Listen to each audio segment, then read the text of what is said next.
Hello everyone. Last lecture में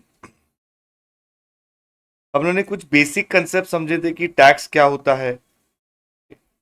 फिर tax का टैक्स या किसी भी लॉ को इंट्रोड्यूस करने का, उसको अप्रूव करने का पावर किसके पास होता है और उसका डिस्ट्रीब्यूशन कैसे किया गया है, जिसमें हम आज इस आर्टिकल के ऊपर थोड़ा डिटेल डिस्कशन करेंगे। देन कोई भी लॉ एक्ट जब बनना होता है तो उसका प्रोसेस क्या होता है, टेम्पररी लॉ किस तरह से बन सकता है, difference between direct tax and indirect tax हमने देखा है।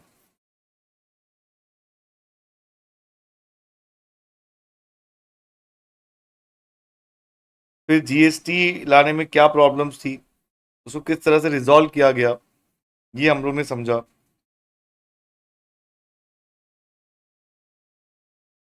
अब यहाँ पे ये लेक्चर्स में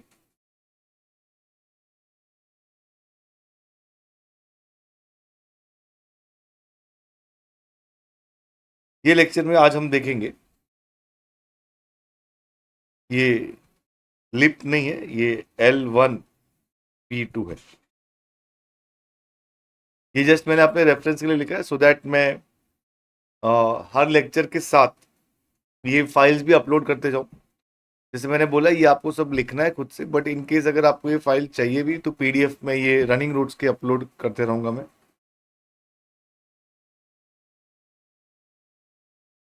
तो अब यहाँ पे हम लोग है ना कुछ बेसिक चीजें समझेंगे। क्या समझना है हम लोग को यहाँ पे, लेट अस से जो पुराने सिस्टम्स में क्या प्रॉब्लम थी और जो जीएसटी है उसको उसने किस तरह से सॉल्व किया। पुराने सिस्टम में प्रॉब्लम था, टैक्स ऑन टैक्स लग रहा था, जिसको हम कैस्केडिंग इफेक्ट बोल रहे हैं।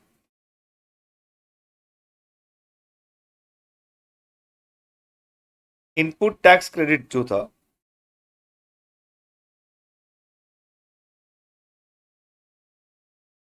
इसमें कुछ फ्लॉज थे। हर स्टेज में क्रेडिट नहीं मिल रहा था, मल्टीपल टैक्सेस से तो एक टैक्स का क्रेडिट दूसरे टैक्स में नहीं हो पा रहा था, जिसकी वजह से ऑब्वियसली यही इंपैक्ट हो रहा था, टैक्स पे टैक्स लग रहा था। मल्टीपल रजिस्ट्रेशन थे, मल्टीपल मीनिंग समझने होते थे। यही एक्साइज में हम पढ़ेंगे तो गुड्स का डेफिनेशन कुछ अलग है, वैट में कुछ अलग होगा, और वो भी हर एक स्टेट में अलग अलग होगा। तो मल्टीपल मीनिंग्स हमको पढ़ने होते थे, उसके बेसिस पे मल्टीपल कंप्लायंसेस होते थे। तो बहुत सारी प्रॉब्लम थी। अब जीएसटी ने इस प्रॉब्लम को किस तरह से सॉल्व किया और क्या उनका ऑब्जेक्टिव था, क्या उनका ऑब्जेक्टिव मीट हुआ, let us try to understand this. लेकिन उसको समझने से पहले, जीएसटी के पहले हमारा टैक्स स्ट्रक्चर कैसे था, टैक्स सिस्टम क्या था, उसको समझते। हमने लास्ट लेक्चर में देखा था article 246,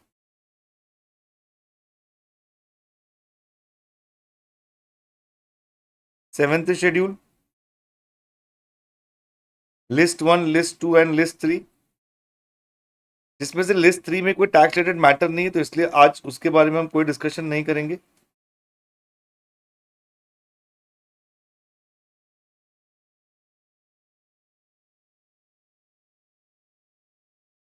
list 1 union list, list 2 state list.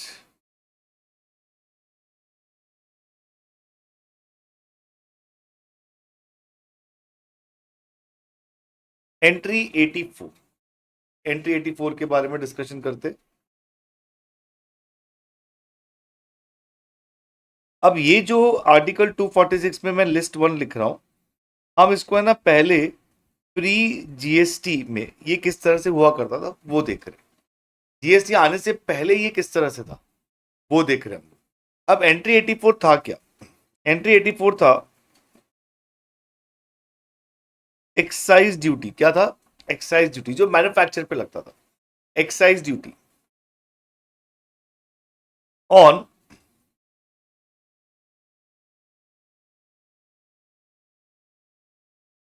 manufacture of excise duty on manufacture of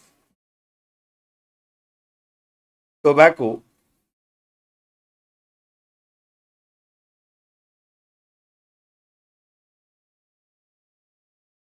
and other goods. Tobacco and other goods. Except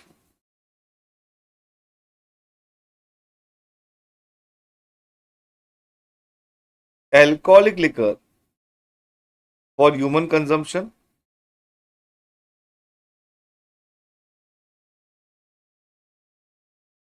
Indian hemp, opium, and other narcotics. तो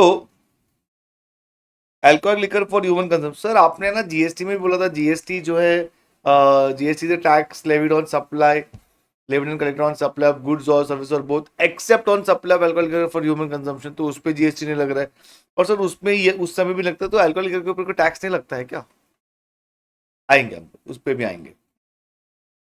चलो पहले इसको समझते हैं हम लोग, पहले इसको समझते हैं। Excise duty on manufacture of tobacco and other goods except this. तो टोबैको और अदर गुड्स पे एक्साइज ड्यूटी लगता था, उसके अलावा बाकी जो उन्होंने नीचे लिस्ट बताया उस पर एक्साइज ड्यूटी नहीं लगता था। तो यहां पे इसका क्या होगा? इसके लिए स्टेट में पावर था, एंट्री 51 एक्साइज ड्यूटी, ये जो एक्साइज ड्यूटी ये स्टेट एक्साइज ड्यूटी है। Excise duty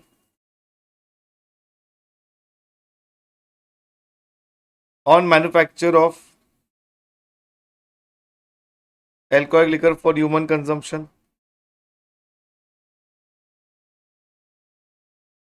Indian hemp, opium, and other narcotics.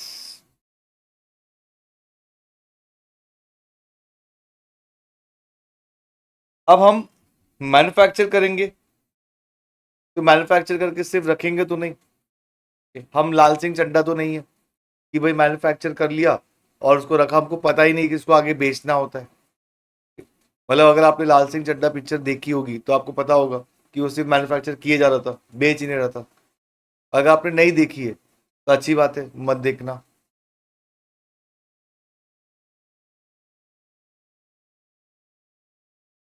Entry 54। कभी कभी लगता है ऐसे कि अपने एग्जाम्स के टाइम पे अगर सारी मूवी लाल सिंह चड्ढा जैसी हो तो कितना अच्छा है, कोई डिस्ट्रैक्शन नहीं होगा, अपने आप पढ़ाई में मन लगा रहेगा। अब एंट्री 54 में बोला टैक्सेस ऑन सेल और purchase of goods, taxes on sale और परचेस ऑफ गुड्स, मतलब ये पावर किसके पास है? स्टेट के पास पावर है कि जब भी सेल और परचेस होगा स्टेट में तो हम टैक्स इंपोज कर सकते हैं। सेल और परचेस, और के ना दो मतलब होते हैं, एक इंक्लूसिव होता है, एक एक्सक्लूसिव होता है। इंक्लूसिव का मतलब होता है, सपोज अगर मैंने ए और बी बोला है, इंक्लूसिव मीनिंग मतलब ए और बी और बोथ। एक्सक्लूसिव मतलब सिर्फ ए और बी, बस ऐसे होते हैं, या तो ए या बी, दोनों नहीं हो सकते। तो दोनों मतलब होते हैं। टैक्सेस में ये जनरली ये वर्ड अगर होगा तो ये एक्सक्लूसिव मतलब होगा, क्योंकि अगर इंक्लूसिव मतलब होना है तो सेल और परचेस और बोथ लिख देंगे। जैसे हमने बोला था सप्लाई ऑफ गुड्स और सर्विस और बोथ, यहां पे सेल और परचेस, तो कोई प्रॉब्लम ही नहीं थी। तो या तो आप सेल्स पे टैक्स ले लोगे या परचेस पे टैक्स ले लोगे, दोनों केस में पैसा बायर के पॉकेट से जाएगा, कोई प्रॉब्लम नहीं था। दोनों केस में गवर्नमेंट को उतना ही रेवेन्यू मिलेगा, सेलर को उतना ही पैसा मिलेगा जितना उसको प्राइस चाहिए था। प्रॉब्लम कब होगी इसमें? पहले तो हम लोग समझ लेते हैं। जो मान लो ये एक स्टेट है महाराष्ट्र, ये हमारा सेलर है, ये बायर है, यहाँ पे ट्रांजैक्शन हो रहा है जिसपे प्राइस 100 रुपये है। अब इसमें महाराष्ट्र गवर्नमेंट को 10% का टैक्स चार्ज करना है, 10 रुपये टैक्स चार्ज करना है। अब वो अगर इसको सेल्स टैक्स बोलेंगे तो सेलर जो है वो उस पर ऐड कर देगा, 110 रुपये कलेक्ट करेगा, 10 रुपये गवर्नमेंट को दे देगा। बायर के पॉकेट से 110 गया, सेलर को 100 रुपया मिला, गवर्नमेंट को 10 रुपया मिला। अगर इस पर परचेस टैक्स बोलेंगे तो ये 100 रुपये लेगा, बायर खुद गवर्नमेंट को 10 रुपया दे देगा। अब 10 रुपये गवर्नमेंट को मिल गया, बायर के पॉकेट से 100 और 10 110 गया, सेलर को अभी भी 100 रुपया मिला। तो सिनेरियो तो सेम ही रहेगा। प्रॉब्लम कब होगी? अगर एक स्टेट से दूसरे स्टेट में सेल हो रहा है, महाराष्ट्र से वेस्ट बंगाल में सेल हो, महाराष्ट्र गवर्नमेंट बोलता है देखो हमारे यहाँ से सेल्स हुआ, हम सेल्स टैक्स चार्ज कर लेते हैं। वेस्ट बंगाल गवर्नमेंट बोल रहे हैं नहीं नहीं हम परचेज टैक्स चार्ज कर लेते हैं, हमारे यहाँ परचेज हुआ है। देखो आइडियली दोनों में से एक चार्ज होना चाहिए, दोनों टैक्स नहीं चार्ज होना चाहिए, दोनों में से कोई तो एक टैक्स चार्ज होना चाहिए एक ही ट्रांजैक्शन के ऊपर। लेकिन यहाँ तो दोनों स्टेट्स के ऊपर झगड़ा हो रहा है। अब सेंट्रल गवर्नमेंट जब महाराष्ट्र को बोल रहे हैं कि देखो तुम मत चार्ज करो, वहां चार्ज करो, तो महाराष्ट्र गवर्नमेंट बोल रहे हैं नहीं नहीं चालना। वेस्ट बंगाल गवर्नमेंट को बोल रहे तुम मत चार्ज करो, महाराष्ट्र यहाँ से सेल्स हो रहा है तो सेल्स के यहाँ पे टैक्स चार्ज होगा। वेस्ट बंगाल गवर्नमेंट बोल रहे नहीं नहीं ही ना चल बे। ओके, तो ये दोनों ही नहीं मान रहे। तो सेंट्रल गवर्नमेंट ने बोला देखो मेरे पास एक सोल्यूशन है, मेरे पास एक सोल्यूशन है, इसको मैं सॉल्व कर सकता हूँ। और उन्होंने पूछा क्या सोल्यूशन है? तो देखो हमें ना कुछ अमेंडमेंट्स करते कॉन्स्टिट्यूशन में। क्या अमेंडमेंट करते? सबसे पहले एक एंट्री लेके आते, एंट्री 92A, एंट्री 92A, और यहां पे हम लिख देते टैक्सेस ऑन इंटरस्टेट सेल और purchase, taxes on interstate sale और परचेस। सर ये इंटरस्टेट सेल क्या है? देखो जो सेल आपका विद इन स्टेट हो रहा है उसको हम बोलते हैं इंट्रा स्टेट, उसको हम क्या बोलते हैं? Intra state. जो सेल आपका एक स्टेट से दूसरे स्टेट में जा रहा है उसको हम बोलते हैं इंटर स्टेट, उसको हम क्या बोलते हैं? Inter state. तो यहां पर उन्होंने लॉ बना दिया, बोला ये इंटर स्टेट है, ठीक है। अब सेंट्रल गवर्नमेंट इस पे पावर लेने की कोशिश कर रहा है, स्टेट गवर्नमेंट बोल रहे हैं करने दो उसको, हम अभी भी झगड़ा करेंगे। तो पहले तो 2 टैक्सेस के बीच में झगड़ा हो रहा था, अब तो 3 टैक्सेस आ गए। Central government, selling state, buying state. तो सेंट्रल गवर्नमेंट नहीं रुको रुको, हमारा चेंज अब तक पूरा हुआ नहीं है। Subject to entry 92A, subject to entry 92, उन्होंने अमेंडमेंट कर दिया, subject to entry 92A। What is the meaning of this term subject? ये आपने लॉ में ना बहुत बार पढ़ा होगा, सब्जेक्ट टू, नॉट विथस्टैंडिंग। ये जो वर्ड्स होते हैं ना, ये सबसे ज्यादा इंपॉर्टेंट वर्ड्स होते हैं आपके प्रोविजंस को लीगल लैंग्वेज बनाने का। हम बहुत बार प्रोविजन पढ़ते समय इसको पढ़ते ही नहीं, यहां से पढ़ना चालू करते। ये सबसे बड़ा मिस्टेक होता है लॉ पढ़ने का। लॉ पढ़ रहे हो ये बहुत इंपॉर्टेंट है।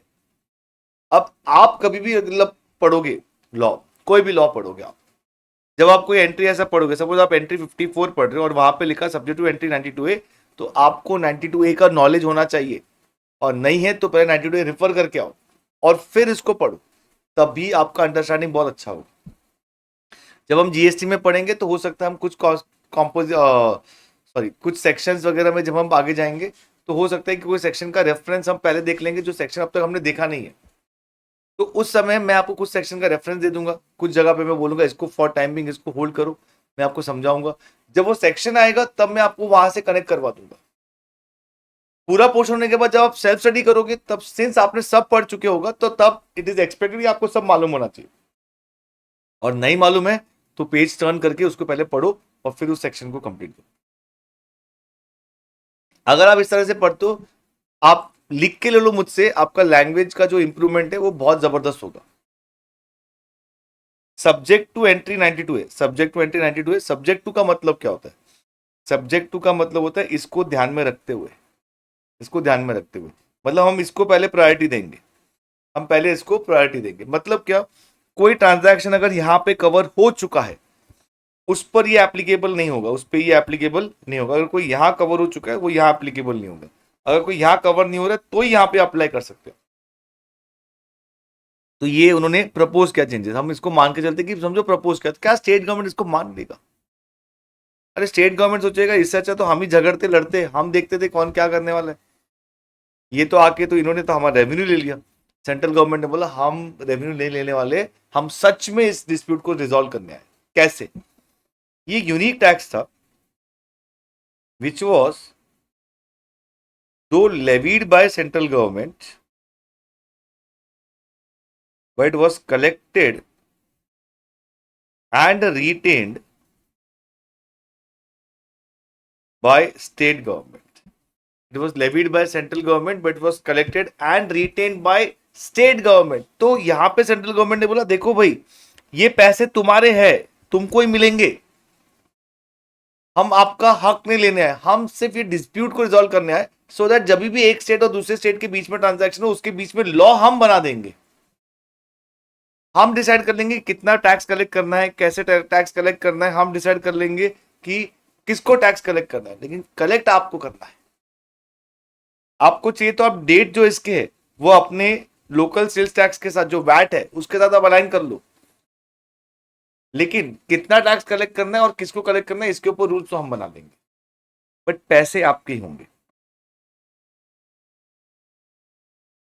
तो इस तरह से ये जो टैक्सेस है यहाँ पे सब हो गए, यहाँ पे इंप्लीमेंट हो गए। अब एक और जो टैक्स था जिसके बारे में शॉर्ट डिस्कशन कर लेते खाली, सर्विसेज टैक्स। 1994 में एक कमिटी ने उस समय की गवर्नमेंट को रिपोर्ट दिया कि अब हमको सर्विस टैक्स इंट्रोड्यूस करना चाहिए। बहुत हाई टाइम हो गया कि जो सर्विसेज है अब बहुत रैपिडली डेवलप हो जाएगी, बहुत वाइड इंडस्ट्री बन जाएगी, ये ह्यूज इंडस्ट्री बन जाएगी। अगर हम इस पे टैक्स कलेक्ट नहीं करें तो दो प्रॉब्लम होगी, एक तो हम रेवेन्यू कलेक्ट नहीं कर रहे और दूसरा रेवेन्यू का सारा बर्डन हम सिर्फ गुड्स पे जो डील करें उनके ऊपर आते हैं। तो सर्विसेज को भी इंट्रोड्यूस करना चाहिए। तो तब गवर्नमेंट सोचा कि नहीं नहीं यार, सर्विसेज पे हम टैक्स इंट्रोड्यूस करेंगे, पब्लिक कैसे रिएक्ट करेगी क्या पता नहीं। तो उन्होंने बोला कि एक काम करते, सिर्फ 3 सर्विसेज पे टैक्स इंट्रोड्यूस करते। पर किसी ने बोला अरे हेलो सुनो, टैक्स इंट्रोड्यूस कैसा करोगे, अथॉरिटी क्या आपके पास? बोला अरे हम पार्लियामेंट है ना, लॉ लेके आ सकते। अरे पर कहाँ लिखा है? बोला आर्टिकल 245 में। वो ठीक है पार्लियामेंट है, लेकिन बाद में आर्टिकल 246 में बोला है ना कहाँ कहाँ लॉ लेके आ सकते हो। ये इधर पढ़ा है क्या आपने आर्टिकल 246? इसमें कहीं लिखा है सर्विस टैक्स? कहीं पे भी लिखा है सर्विस टैक्स? देख लिया नहीं लिखा है। तो अभी क्या करेंगे? क्यों देखो, जब लॉ बन रहा था, आई मीन जब कॉन्स्टिट्यूशन बन रहा था, उस समय हम एक एग्रो बेस्ड नेशन थे। आई एम श्योर आप में से बहुत से स्कूल में अभी भी ये पढ़ा होगा कि हमारा जो मेजर जो पॉपुलेशन है वो एग्रीकल्चर इंडस्ट्री में। हम अपना जो सपना है वो इंडस्ट्रियलाइजेशन की तरफ सोच रहे थे, तो इसलिए हमने गुड्स के ऊपर तो बहुत सारे लॉ बना दिए। मैन्युफैक्चरिंग इंडस्ट्री जो है उसको जब हम ट्रेड कॉमर्स जब बेचेंगे तो उसके ऊपर हमने लॉ बना दिया, अगर हम इंपोर्ट एक्सपोर्ट करेंगे उसके ऊपर हमने लॉ बना दिया। लेकिन हम सर्विसेज के बारे में नहीं सोच पा रहे थे, हमने सर्विसेज के बारे में नहीं सोचा था। लेकिन लॉ मेकर जो है ना, जिन्होंने कॉन्स्टिट्यूशन बनाया, वो डेफिनेटली देवर इंटेलिजेंट पर्सन, देवर केपेबल पर्सन। तो सर ऐसा कैसा? सर उन्होंने सर्विसेज के बारे में तो सोचा ही नहीं ना। देखो बहुत सारे ऐसे इंडस्ट्रीज होती है जो उस समय थी ही नहीं, तो तभी हम कैसे सोच पाएंगे। लेकिन उन्होंने डेफिनेटली ये सोचा कि कुछ ना कुछ तो ऐसा है जो हम नहीं सोच रहे। Okay, and therefore they came with this concept of entry 97 others, other matters which are not in list 2 and list 3। List 2 list 3 का आप उठा के नहीं लिखा सकते, लिस्ट 2 लिस्ट 3 में नहीं लिखा हुआ है। आपको किसी में लॉ लेके आना है जिसमें 90 एंट्री लिस्ट 1 में नहीं है, तो आप ठीक है उस पर लॉ लेके आ जाओ। लेकिन एक टेम्पररी होगा, ये टेम्पररी बेसिस पे आप वो कोई प्रोविजन लेके आ सकते हो, कोई रूल्स लेके आ सकते हो, एक्ट नहीं बनेगा उस पर।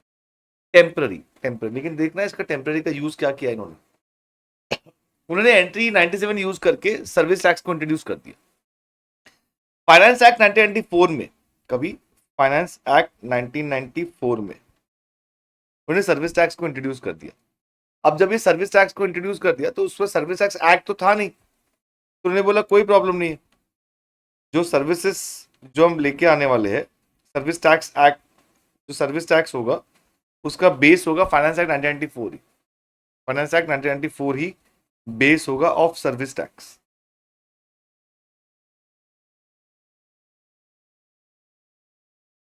देन अराउंड 2000 में उन्होंने कॉन्स्टिट्यूशन में एक अमेंडमेंट किया, एंट्री 92C, और बोला taxes on services, taxes on services, और बोला कि अब सर्विस टैक्स एक्ट लेके आ जाएंगे। लेकिन तभी जीएसटी की हवा चल पड़ी और उनको लगा कि जीएसटी आने ही वाला है तो इसको क्यों यूज करें, इसको यूज नहीं किया, मतलब जीएसटी आ ही जाएगा, अभी आ जाएगा, अभी आ जाएगा। वो हो गया 17 साल, लेकिन तब तो उनको लग रहा था कि जीएसटी आ जाएगा, तो इसलिए इसके ऊपर किसी ने मेहनत ही नहीं की, ये ऐसे ही रहा, जैसे कभी यूज में हुआ ही नहीं। तो ये इस तरह से हमारा बिफोर जीएसटी सिनेरियो ये लिस्ट 1 लिस्ट 2 दिखता था, जो relevant portion of list 1 list 2 इस तरह से दिखता था ये। अब यहां पे अगर आप इस सिचुएशन को समझे कि टैक्सेस कैसे लगते थे, कि अगर किसी ने गुड्स को मैन्युफैक्चर किया है तो उसके ऊपर एक्साइज ड्यूटी लगेगा, और फिर अगर उसको बेचने जाएंगे तो फिर वैट लगेगा या सीएसटी लगेगा। ये जो टैक्स था इसको हम बोलते हैं CST, central sales tax, central sales tax.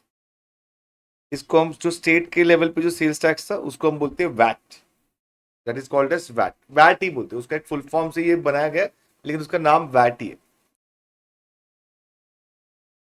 तो अब ये हमारा पूरा स्ट्रक्चर बन के तैयार हो गया।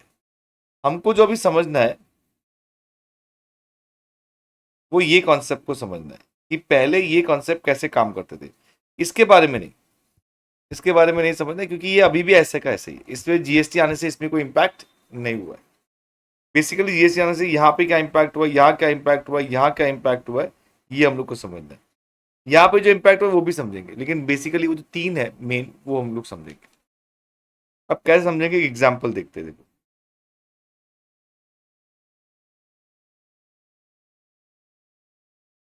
अब जो मैं एग्जाम्पल डिस्कस करने वाला हूँ इस पे आपका पूरा फोकस होना चाहिए।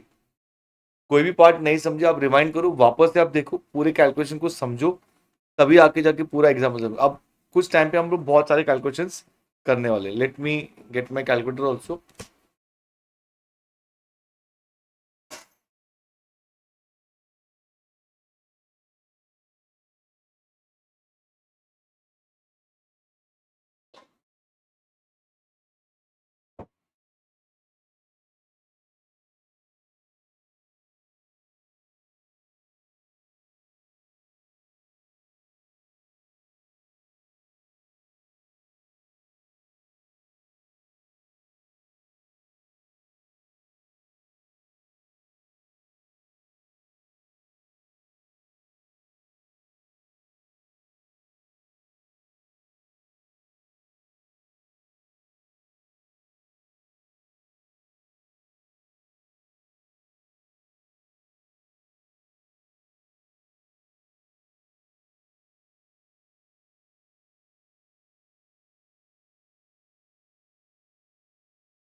तो आज हम अलग तरीके से कैलकुलेशन करेंगे।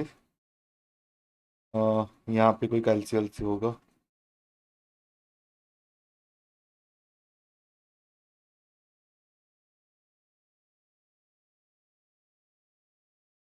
हम्म,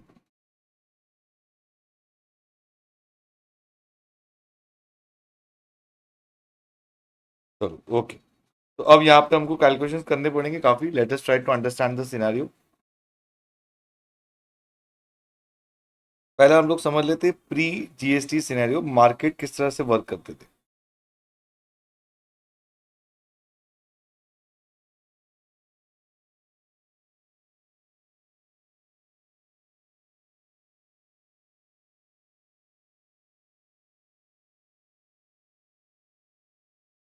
मैन्युफैक्चर, अब यहाँ पे ना हम कुछ अजम्पशन ले लेते दैट हर एक पर्सन जो है वो प्रॉफिट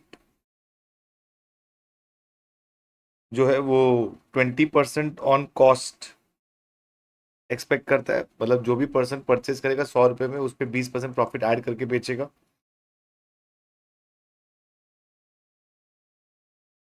सेंट्रल एक्साइज ड्यूटी का रेट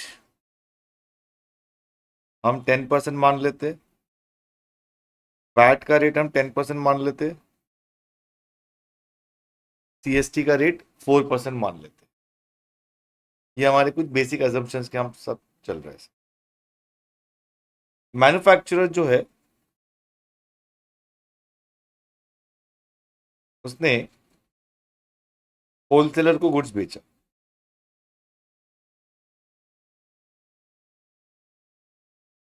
मैन्युफैक्चरर के लिए जो कॉस्ट है, मैन्युफैक्चरर का जो प्राइस है इंक्लूडिंग प्रॉफिट 100 रुपीज है, उस पर उन्होंने सेंट्रल एक्साइज ड्यूटी 10% के रेट से चार्ज की, 10 रुपीज, 110 आया। इसके ऊपर वैट चार्ज किया 11 रुपीज, टोटल 121 आ। दैट मीन्स होलसेलर जो है वो 121 पे करेगा, 121 पे करेगा। होलसेलर ने रिटेलर को गुड्स बेचा। पहला एग्जांपल अगर आपको अच्छे से समझ गया, पूरा पूरा अच्छे से समझ गया पहला एग्जांपल, तो फिर आपको बाकी के एग्जांपल समझने में प्रॉब्लम नहीं होगी। तो इसलिए इसके ऊपर थोड़ा मेहनत करना है। अब हमको इसमें मेहनत करना है कि कॉस्ट क्या होगा, होलसेलर के लिए कॉस्ट क्या होगा, व्हाट विल बी कॉस्ट। तो हम लोग है ना पहले एक बेसिक चीज समझते। जीएसटी में हम क्या काम कर रहे हैं, हम बोल रहे हैं कि यहाँ पे है ना सीमलेस फ्लो ऑफ क्रेडिट मिलता है, सीमलेस फ्लो ऑफ क्रेडिट। ए ने बी को गुड्स बेचा 100 रुपए में, उस पर 18 रुपया टैक्स, 118। बी 118 ए को देगा और ए जो है वो गवर्नमेंट को 18 रुपया दे देगा।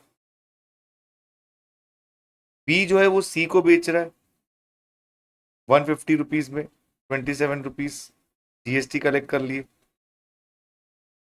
सी ने 177 रुपीज बी को दे दिया। अब बी जब पे करने जाएगा वो 27 पे नहीं करेगा, 27 माइनस 18, 9 रुपीज ही पे करेगा। और बी को 18 रुपया क्रेडिट मिलेगा, बी को 18 रुपया क्या मिलेगा, क्रेडिट मिलेगा। बी बोलेगा ये 18 रुपया मेरे पॉकेट से ऑलरेडी गया हुआ है, ये आपके पास है, अब आप सिर्फ एडिशनल अमाउंट लो, आप सिर्फ क्या एडिशनल अमाउंट ले लो। तो बी ने जब 118 पे किया, जब बी ने अपने जेब से 118 पे किया, 118 रुपया उसका कॉस्ट नहीं बना, 118 रुपए में उसका 100 रुपया एक्चुअली कॉस्ट बना। और जो 18 रुपए का है वो असेट जनरेट हो गया, जिसको वो बाद में अपने लाइबिलिटी के लिए यूज कर सकता है। तो 18 rupees was like an asset for mister B, पर 100 rupees was actual pure expense जो उसका कॉस्ट का हिस्सा बन जाएगा।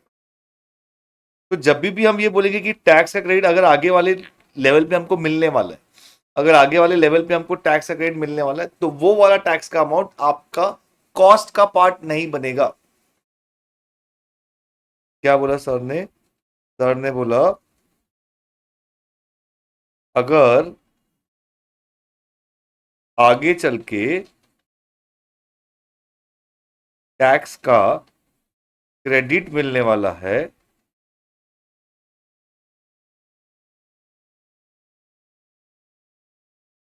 तो वो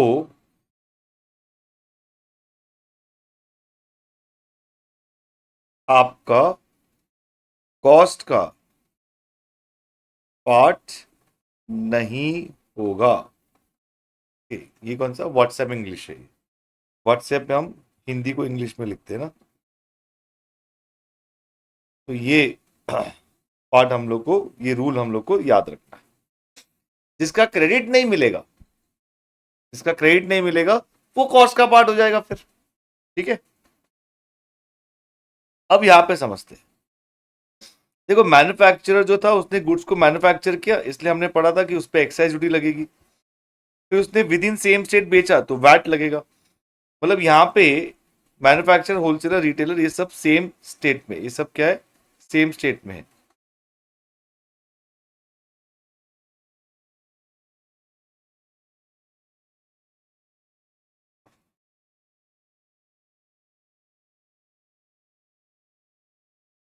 थोड़ा मैं सिर्फ स्पेसिंग कर रहा हूँ।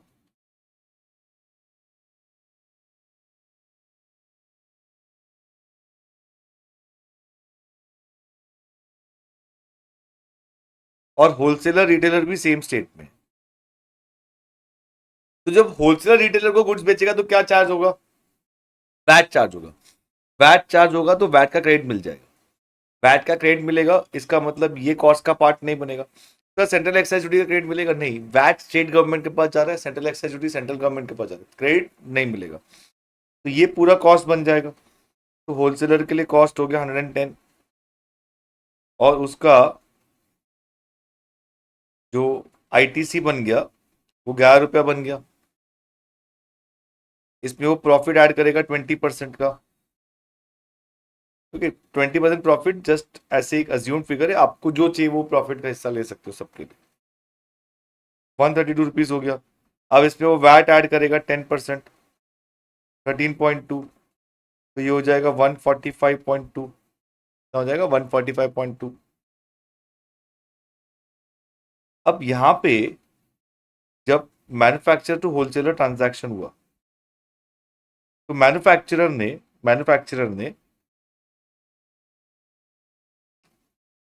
121 कलेक्ट करके सेंट्रल गवर्नमेंट को 10 रुपया दिया, ये वाला, और स्टेट गवर्नमेंट को 11 रुपया दे दिया।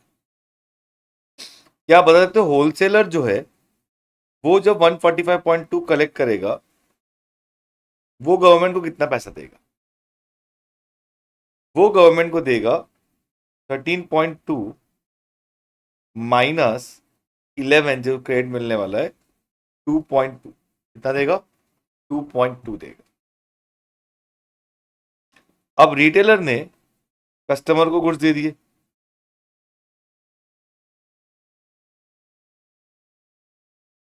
जब रिटेलर कस्टमर को सेल करेगा तो यहाँ पे भी वैट चार्ज होगा। सर वैट चार्ज होगा तो मतलब ये वैट का क्रेडिट मिलेगा। इसका मतलब इसके लिए भी कॉस्ट 145.2 नहीं होगा, 132 होगा। यस, तो यहाँ पे कॉस्ट हो जाएगा 132।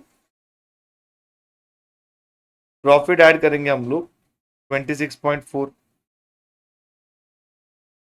158.4 हो जाएगा ये।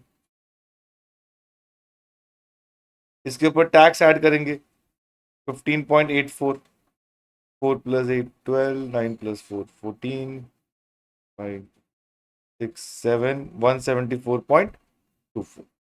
अब रिटेलर जो है वो कितना पे करेगा? ये होलसेलर ने पे किया, ये रिटेलर ने पे किया, सॉरी ये मैन्युफैक्चरर ने पे किया, ये होलसेलर ने पे किया। अब रिटेलर कितना पे करेगा? 15.84 minus 13.2, that should come to 2.64। 2.64 पे कर दे। ओके सर, यहां तक तो समझा है? नहीं समझा मैं बोल रहा हूं आपको फिर से वीडियो को रिवाइंड करके फिर से एक बार देखना। और इसमें कोई भी नंबर से कैलकुलेशन में आपको डाउट है, आप मुझे मेरे जो लिंक जो चल रहा है टेलीग्राम चैनल का उसमें आप मुझे पूछ सकते हो, या फिर इधर भी कमेंट करके भी आप पूछ सकते हो। ओके, कोई भी अगर अमाउंट के कैलकुलेशन में अगर आपको कंफ्यूजन है तो मैं फिर से एक्सप्लेन करूंगा आपको। सेम सिनेरियो देखते, लेकिन इस बार हम मैन्युफैक्चर होलसेलर को स्टेट ए में रखेंगे, रिटेलर कस्टमर को स्टेट बी में रखेंगे।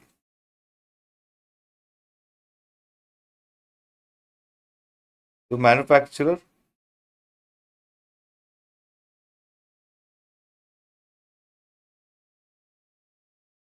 होलसेलर रिटेलर एंड कस्टमर,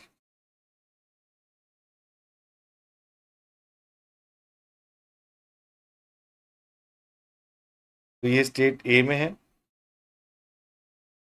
ये स्टेट बी में। तो मैन्युफैक्चरर टू होलसेलर तो ट्रांजैक्शन में कोई फर्क ही नहीं पड़ेगा, सेम ट्रांजैक्शन होगा। तो सेम ट्रांजैक्शन होगा, सेम लेवल पे होगा, क्योंकि अभी भी एक्साइज ड्यूटी लगेगा, अभी भी वैट लगेगा, सेम स्टेट में है तो। और कलेक्शन कैसे हो जाएगा? स्टेट ए के पास। स्टेट बी अभी तक पिक्चर में आया ही नहीं। होलसेलर ने अगर रिटेलर को बेचा है गुड्स, होलसेलर रिटेलर को गुड्स बेचा है, तो ये एक स्टेट से दूसरे स्टेट है, एक स्टेट से दूसरे स्टेट मतलब इंटर स्टेट हो गया। इंटर स्टेट हो गया, that mean central sales tax will be levied, central sales tax levied होगा। सेंट्रल सेल्स टैक्स हमने 4% अज्यूम किया है। सेंट्रल सेल्स टैक्स कौन से स्टेट को मिलेगा? हमने पढ़ा था सेंट्रल सेल्स टैक्स ऐसा यूनिक टैक्स है which is levied bye central government but collected by state government. और सेंट्रल गवर्नमेंट ने बोला था कि जो स्टेट से सेल इनिशिएट होगा वहां पे टैक्स कलेक्ट किया जाएगा। सेल्स टैक्स जो था वो एक ओरिजिन बेस्ड टैक्स था। तो स्टेट ए को उसका पैसा मिलेगा, स्टेट ए के पास ऑलरेडी होलसेलर के 11 रुपए पड़े, तो क्या इसका क्रेडिट मिलेगा?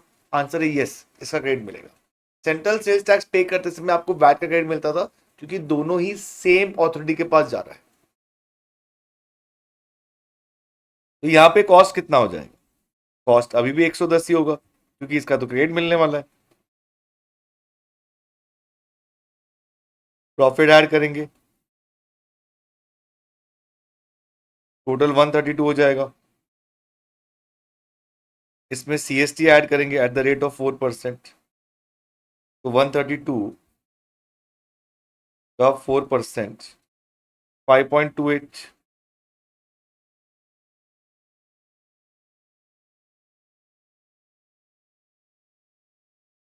तो ये हो जाएगा 137.28। कितना हो जाएगा? 137.28। अब रिटेलर ने 137.28 दे दिया, अब यहां पे 5.28 पे करना था। मैंने यहां क्यों लिखा है बी?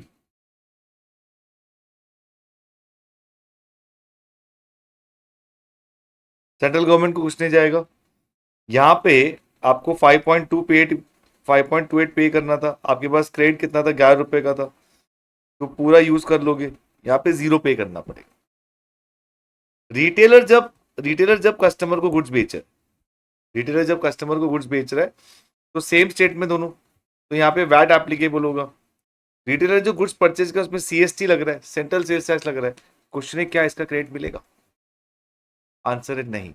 जब रिटेलर वैट पे करने जाएगा वो स्टेट बी के पास जाएगा, ये 5.28 स्टेट ए के पास है, तो ऑब्वियसली इसका क्रेडिट नहीं मिलेगा। तो दैट मीन सर ये पूरा कॉस्ट हो जाएगा? यस, ये पूरा कॉस्ट हो जाएगा। कॉस्ट हो जाएगा 137.28। इसमें हम प्रॉफिट ऐड करेंगे 20%, 137.28 का 20% 27.456,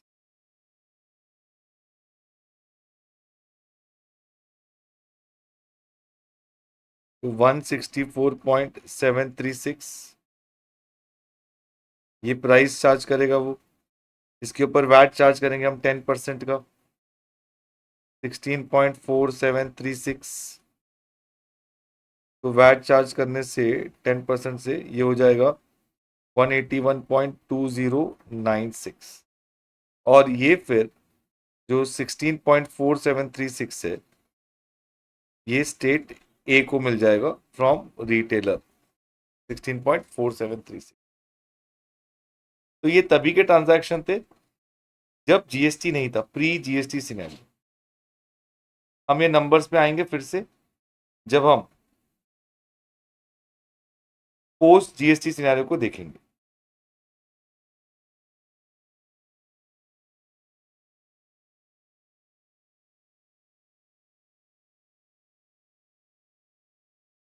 पोस्ट जीएसटी सिनेरियो मतलब अभी का जो सिनेरियो है,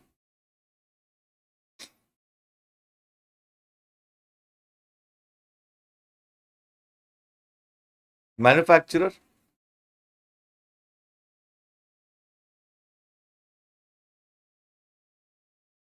होलसेलर, रिटेलर एंड कस्टमर। फिर से सेम एग्जांपल पे सेम फ्लो पे लेके जाएंगे, सब पहले सारे सब सेम स्टेट में, बाद में मैन्युफैक्चरर होलसेलर एक स्टेट में, रिटेलर कस्टमर दूसरे स्टेट में, दोनों एग्जांपल डिस्कस करेंगे। मैन्युफैक्चरर ने 100 रुपये बेचा, इसमें हमारा अजम्पशन क्या है, अभी भी वही प्रॉफिट 20% है और CGST 18%।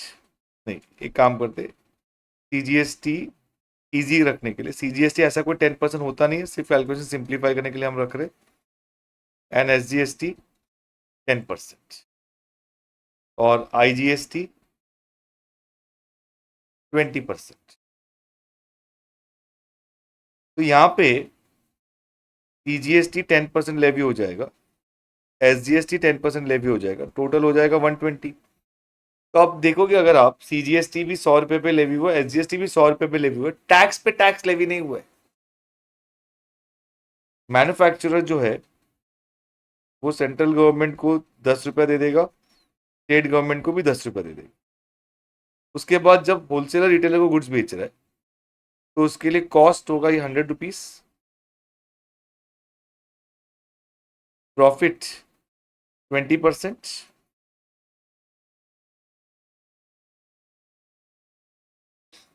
उसके लिए प्राइस हो जाएगा अभी 120, जिसमें CGST आएगा 12, SGST आएगा 12, तो ये हो जाएगा 144। और जो होलसेलर है वो 12 - 10 जो क्रेडिट मिलने वाला है, 2 रुपया पे करेंगे स्टेट गवर्नमेंट को और सेंट्रल गवर्नमेंट को भी 2 रुपया पे करेंगे। वीडियो पॉज करके आप एक बार ये वाला पार्ट कंप्लीट कर सकते हो, ठीक है। तो आपने जो ट्राई किया होगा, देखो उसमें क्या आपने ऐसे ट्राई किया है कि कॉस्ट रिटेलर के लिए क्या होगा, 144 पे किया, लेकिन कॉस्ट कितना होगा 120, क्योंकि इसका क्रेडिट मिल जाएगा। तो रिटेलर के लिए कॉस्ट 120, प्रॉफिट 20%, मतलब 24, ये 144 हो जाएगा। CGST 14.4, SGST 14.4, टोटल कितना हो जाएगा ये 12,7, 172.8।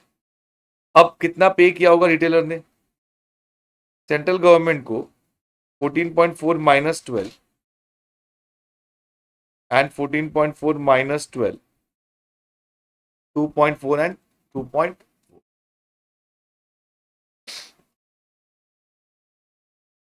तो इस तरह से रेवेन्यू सेंट्रल गवर्नमेंट को मिल गया, फाइनल प्राइस हो गया हमारा 172.8।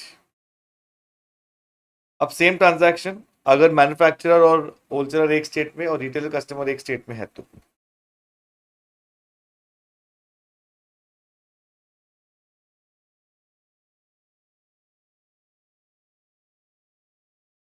मैन्युफैक्चरर टू होलसेलर, मैन्युफैक्चरर का गुड्स का प्राइस हमको मालूम है, वही लेवल पे हम लोग यहाँ पे सारे कैलकुलेशन कर रहे हैं, 100 रुपीज। उस पर CGST आएगा और SGST आएगा 120, होलसेलर टू रिटेलर। अब यहाँ पे ध्यान देना, एक स्टेट से दूसरे स्टेट चले गए, एक स्टेट से दूसरे स्टेट गए तो क्या हुआ सर, इंटर स्टेट हो जाएगा ना ये, यस इंटर स्टेट सप्लाई हो जाएगा, इंटर स्टेट हो जाएगा तो IGST लेवी होगा, मतलब होलसेलर का लायबिलिटी होगा IGST पे करने का। तो क्या इसका क्रेडिट मिलेगा, क्या इसका क्रेडिट मिलेगा, तो यस इसका क्रेडिट जो है वो मिल जाएगा, इसका क्रेडिट मिल जाएगा सर। लेकिन ये पैसा 10 रुपया तो सेंट्रल गवर्नमेंट के पास है, ये 10 रुपया स्टेट गवर्नमेंट के पास है, IGST का पैसा हम सेंट्रल गवर्नमेंट को देने वाले, तो ये स्टेट गवर्नमेंट इसका क्रेडिट क्यों देगा, स्टेट गवर्नमेंट इसका क्रेडिट क्यों देगा। और अगर स्टेट गवर्नमेंट का क्रेडिट भी दे रहे, लेकिन पैसे तो स्टेट गवर्नमेंट के पास है ना, आइडियली आपको क्रेडिट सेंट्रल गवर्नमेंट दे रहा है, तो सर सेंट्रल गवर्नमेंट उस पैसे का क्रेडिट क्यों देगा जो पैसा स्टेट गवर्नमेंट के पास। सिंपल है, सेंट्रल गवर्नमेंट वो पैसा स्टेट गवर्नमेंट से मंगवाएगा, उनको ट्रांसफर करना होगा, ओके उनको ये पैसे ट्रांसफर करने होते। तो यहाँ पे कॉस्ट हो जाएगा 100 rupees he, profit 20%, 20 and IGST 20%, 24, total हो जाएगा 140। तो सेंट्रल गवर्नमेंट को जो पैसा मिलेगा होलसेलर से वो 10 रुपया, स्टेट ए को जो मिलेगा वो 10 रुपया, रिटेलर से जो मिलेगा, सॉरी अगेन होलसेलर से नहीं मैन्युफैक्चरर से, होलसेलर से जो मिलेगा सेंट्रल गवर्नमेंट को वो मिलेगा कितना 24 -10 4 रुपीज, कितना मिलेगा? 4 रुपीज।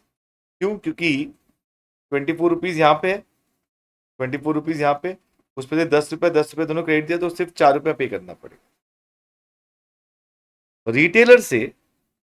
रिटेलर से कंज्यूमर या कस्टमर जब जाएगा तो उसके लिए कॉस्ट होगा वही बिफोर टैक्सेस वाला 120, जिसमें प्रॉफिट 24 144 हो जाएगा। अब ये दोनों सेम स्टेट में तो सीजीएसटी एसजीएसटी आएगा 14.4 एंड 14.4, टोटल आ जाएगा 172.8। अब रिटेलर कितना पे करेगा? उसको सेंट्रल गवर्नमेंट को कितना पे करना है? 14.4 14.4। टैक्सेस कितने उसके पास? 24। इसका क्रेडिट कैसे लेगा वो? तो क्रेडिट लेने का प्रोसेस क्या होगा? कैसे क्रेडिट मिलेगा? पहला क्वेश्चन, आंसर यस मिलेगा। तो कैसे मिलेगा? जैसे मर्जी वैसे ले सकते हो, जैसे मर्जी वैसे ले सकते हो। आप पहले पूरा 14.4 यहाँ लो, फिर बचा हुआ यहाँ ले लो, पहले यहाँ लो फिर बचा हुआ यहाँ लो, या फिर आधा आधा ले लो, कैसे भी। हम यहाँ पे सिंपल एग्जांपल रखने के लिए आधा आधा ले लेते। हम जब चैप्टर पढ़ेंगे आईटीसी तब वहां पे हम पढ़ेंगे कि कैसे भी ले सकते हैं, लेकिन फिर भी मैं आपको बताऊंगा कि किस तरह से लेना चाहिए, तो ही वो ऑप्टिमम सॉल्यूशन देगा। लॉ ये बोलता है आप कैसे भी ले सकते हो, लेकिन सच में अगर आपने कैसे भी लिया तो आपके क्लाइंट का आप नुकसान करवा दोगे। तो हम देखेंगे कि एक्चुअली में कैसे लेना चाहिए। तो 2.4 और 2.4 का पेमेंट हो गया यहाँ। अब कुछ सिस्टम को समझते हैं। जीएसटी जो है, जीएसटी जो है वो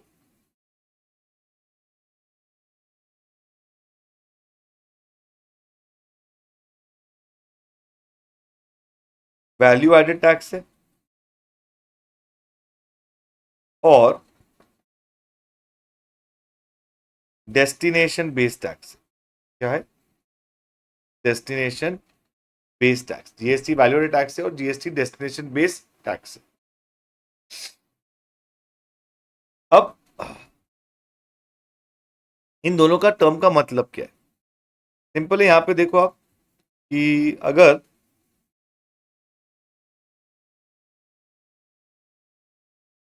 100 रुपया प्राइस चार्ज किया है तो 100 रुपए पे 20% 20 रुपए का टैक्स गवर्नमेंट को गया है। लेकिन होलसेलर ने सिर्फ 20 रुपया प्राइस बढ़ाया तो 20 रुपए का 20% सिर्फ 4 रुपया टैक्स गया है। दो और दो कितना होता है? 4। 20 का 20%, जितना वैल्यू ऐड हुआ है उतना टैक्स। और फिर उस 120 को रिटेलर ने 144 किया, मतलब 24 रुपीज का वैल्यू बढ़ाया, तो 24 का 20% होता है 4.8। कितना होता है? 4.8। तो 4.8 2.4 2.4 4.8 का टैक्स पे किया है। तो GST is a value added tax. GST क्या है? वैल्यू एडेड टैक्स है। तो लेकिन आपने ना एक और चीज लिखा था, जीएसटी डेस्टिनेशन बेस्ड टैक्स, वो कैसे आएंगे? ना सब पे आएंगे, सब चीज एक एक चीज डिस्कस करेंगे, एक भी बाकी नहीं रखेंगे, सब चीज डिस्कस होगा। GST is destination based tax. अब वो कैसे होता है? Let us try to understand that.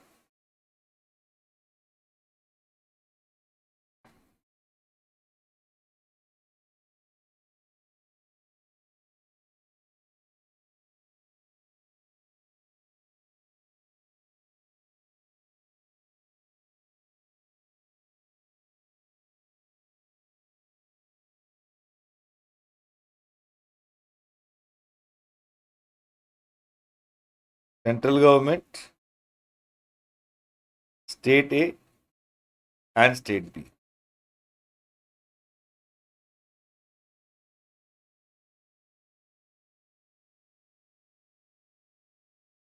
अब ये वाले ट्रांजैक्शंस देखते हैं, ये वाला पूरा सिनेरियो देखते हैं। जब हम सिर्फ इस बिल को देखेंगे, सिर्फ इस बिल को देखें, समझो आपने सिर्फ इस बिल को देखा और कुछ नहीं देखा, तो आपके हिसाब से सेंट्रल गवर्नमेंट को कितना पैसा जाएगा, स्टेट गवर्नमेंट को कितना जाएगा? 10 रुपया 10 रुपये जाएगा, बराबर।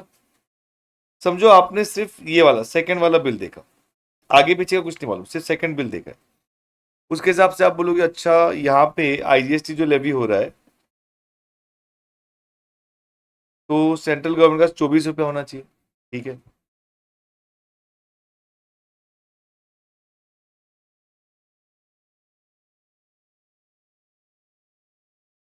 और जब लास्ट वाला बिल देखोगे, इसके हिसाब से सेंट्रल गवर्नमेंट का 14.4 होना चाहिए और स्टेट गवर्नमेंट का 14.4 होना चाहिए।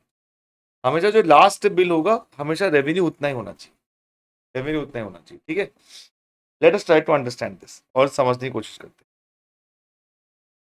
पहला जब ट्रांजैक्शन में मैन्युफैक्चरर ने कितना पे किया, देखो हमने यहाँ पे क्या बोला, कितना होना चाहिए। अब हम यहाँ पे देखेंगे एक्चुअली कितना पे हुआ। तो जब ट्रांजैक्शन हुआ मैन्युफैक्चरर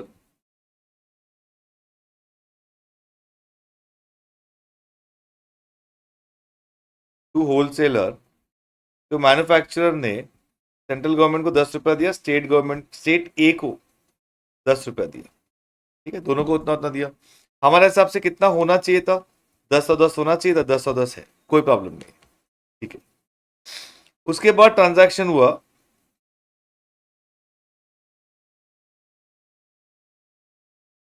होलसेलर टू रिटेलर, तो रिटेलर को कितना पैसा, सेंट्रल गवर्नमेंट का 4 रुपया, सेंट्रल गवर्नमेंट का कितना है, 4 रुपया है, स्टेट ए को कुछ नहीं मिला, सिर्फ 4 रुपया दिया होलसेलर ने। होना कितना चाहिए था, होना चाहिए था सेंट्रल गवर्नमेंट के पास 24 रुपीज, होना चाहिए था 24 रुपीज, है कितना, 14 रुपीज है। क्यों, क्योंकि सर यहाँ पे ना जब 24 रुपीज चाहिए था ना सेंट्रल गवर्नमेंट को, तो उसमें 10 रुपया क्रेडिट दे दिया, तो 10 रुपया कहाँ से आया, ये तो ये तो सेंट्रल गवर्नमेंट के पास था। फिर और 10 रुपया क्रेडिट दे दिया, ये कहाँ पे, ये स्टेट ए के पास है, पैसा किसके पास पड़ा है, स्टेट ए के पास, क्रेडिट किसने दिया, सेंट्रल गवर्नमेंट। तो गवर्नमेंट ने बोला ये हम विद इन आपस में समझ लेंगे।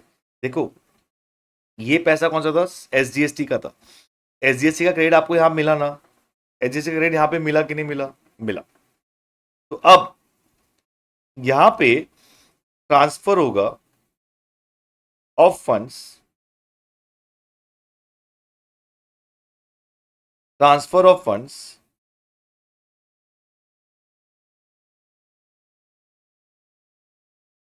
From state A to central government, कितना, 10 रुपया, यहां से 10 रुपया चला जाएगा। तो अब सेंट्रल गवर्नमेंट का कितना आ गया, 24 रुपीज, यस बराबर, ठीक है। अब बाद में वो रिटेलर टू कस्टमर,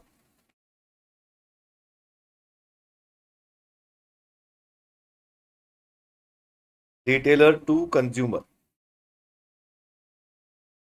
कितना पैसा दिया है उधर, 2.4 and 2.4, 2.4 and 2.4, sorry 2.4 state B के पास है। अच्छा स्टेट बी के पास होना कितना चाहिए था, बिल देख के 14.4 होना चाहिए था, तो सर 2.4 क्यों मिला, 12 रुपया क्रेडिट दे दिया ना, 12 रुपया क्रेडिट दे दिया स्टेट बी ने, सर ये 12 रुपया क्रेडिट दे दिया ठीक है, लेकिन 12 रुपया क्या स्टेट बी को मिला था, नहीं, ये पैसा तो सेंट्रल गवर्नमेंट के पास पड़ा हुआ है, ये 24 रुपीज जो है ये सेंट्रल गवर्नमेंट के पास पड़ा हुआ है, तो फिर वहां से ट्रांसफर करना पड़ेगा। तो ट्रांसफर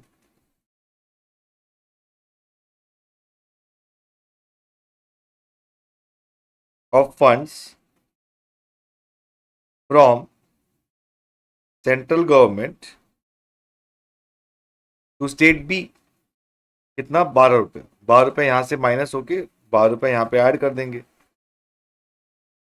तो अगर आप ये सब ऐड करोगे तो आपको मिलेगा यहाँ पे कितना,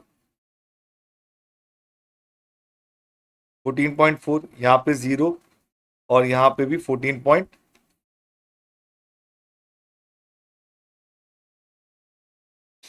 तो फाइनली ये इस तरह का जो रेवेन्यू होगा वो इन रिस्पेक्टिव गवर्नमेंट्स के पास जाएगा। तो स्टेट ए के पास 0 रुपीज है। अब जो लास्ट ट्रांजैक्शन हुआ है उसमें से आधा सेंट्रल गवर्नमेंट के साथ होगा, आधा वो स्टेट के पास होगा जहां पे गुड्स कंज्यूम हुआ है, और इसी वजह से हम जीएसटी को बोलते हैं डेस्टिनेशन बेस्ड टैक्स। हम जीएसटी को क्या बोलते हैं, डेस्टिनेशन बेस्ड टैक्स, जहां पे कंजम्पशन होगा वहां पे रेवेन्यू चला जाएगा, और वो होता है value added tax. I hope ये दोनों वर्ड हमारे लिए क्लियर हो गए अभी।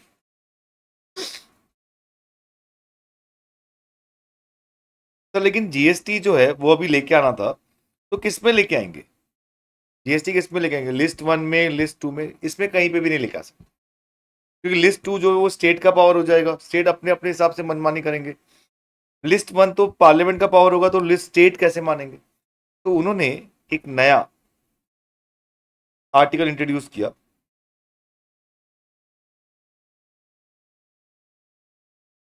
Article 246A।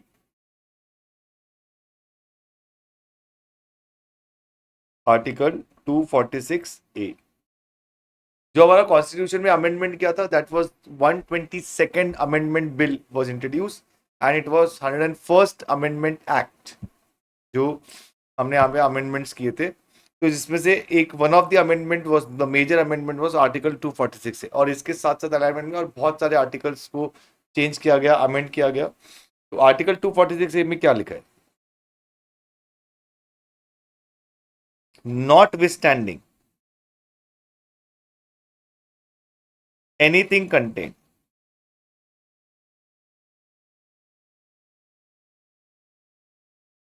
in article 246 and 254, notwithstanding anything contained in article 246 and 254, मतलब 246 में कुछ भी लिखा हो दो, 254 में कुछ भी लिखा हो दो, हम जो 246 ए में वो मान लेंगे। 246 ए जो है वो उसको हम मानेंगे, भले 246 में लिखा होगी नहीं नहीं ये पावर सेंट्रल गवर्नमेंट का, ये पावर स्टेट गवर्नमेंट का, लेकिन हम 246 ए के हिसाब से उस पावर को लेवी कर लेंगे। 254 सुप्रीमेसी ऑफ लॉ के बारे में बताता है कि अगर कोई मैटर में स्टेट का भी लॉ है और उसी के ऊपर अगर सेंट्रल गवर्नमेंट का लॉ है जो एक दूसरे को कॉन्ट्राडिक्ट करता है, तो सेंट्रल गवर्नमेंट का जो लॉ है वो हम मान लेंगे। सेंट्रल गवर्नमेंट का जो लॉ है that will prevail over state governments law, तो that is supremacy of law. That means जो पार्लियामेंट का जो लॉ है उसको हम सुप्रीम मानेंगे। लेकिन बोला वो यहां नहीं चलेगा, जीएसटी में नहीं चलेगा। जीएसटी में दोनों इक्वल पार्टीज है। Notwithstanding anything contained in Article 240 and 254, Clause 1 says that Parliament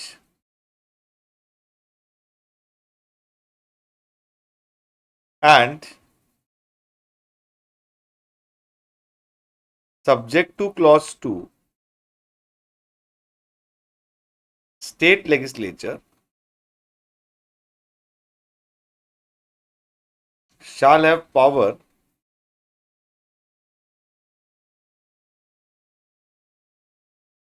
to levy and collect tax, to levy and collect GST या टैक्स बोलेंगे उसको, on supply of goods or services or both।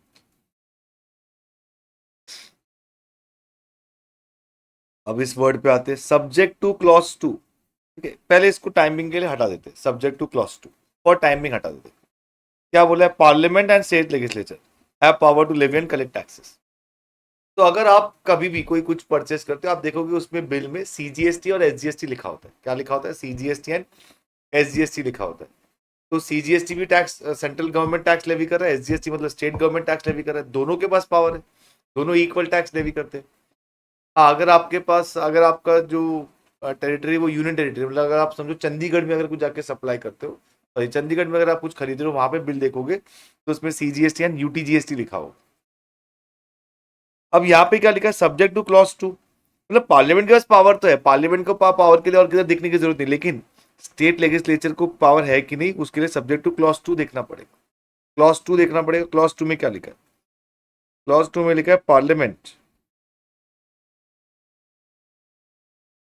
Have exclusive power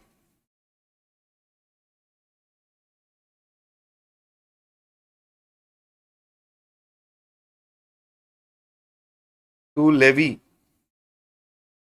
and collect tax on supply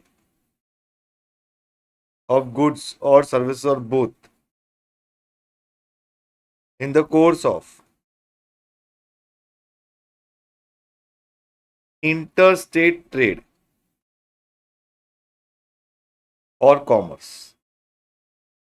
interstate trade और commerce, that means यहां पे simple बता दिया भाई, interstate होगा तो पार्लियामेंट के पास पावर है, इंट्रास्टेट होगा तो पार्लियामेंट और स्टेट लेजिस्लेचर दोनों के पास पावर है। इसलिए अगर इंटरस्टेट होगा तो सिर्फ आईजीएसटी लगता है, इंट्रास्टेट होगा तो सीजीएसटी प्लस एसजीएसटी दोनों लगता है। अगर ये 28% है तो ये 14 + 14 ही होगा, टैक्स रेट सेम ही होगा। लेकिन कलेक्टिंग ऑथोरिटीज अलग अलग हो जाएगी।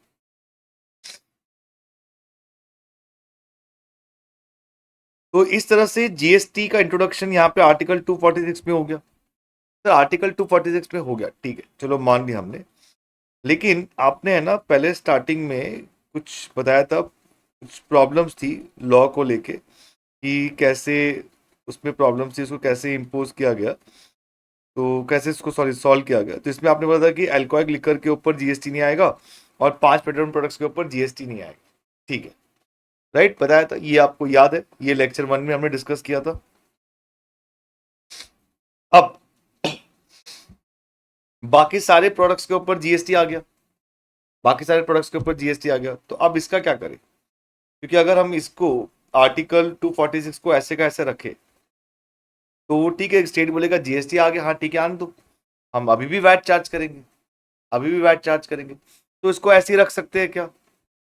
नहीं, क्योंकि यहाँ पे तो पावर है ना अभी भी। देखो आर्टिकल 246 में बोला है कि not withstanding anything contained in article 246, तो यहाँ क्या करेंगे बताओ, यहाँ क्या करेंगे? यहाँ पे तो अगर पावर देके रखा तो अभी भी वैट चालू हो जाएगा। कुछ स्टेट्स कल को उठ के बोले हाँ रे हमारे पास तो पावर है, चलो चलो वैट चालू कर देते। तो इसको भी साइमल्टेनियसली अमेंड करना जरूरी था। तो यहाँ पे चेंजेस क्या लेके आए उन्होंने? गुड्स वर्ड जो है हटा दिया और उसके बदले में लिख दिया 5 पेट्रोलियम प्रोडक्ट्स, जो है पेट्रोलियम क्रूड,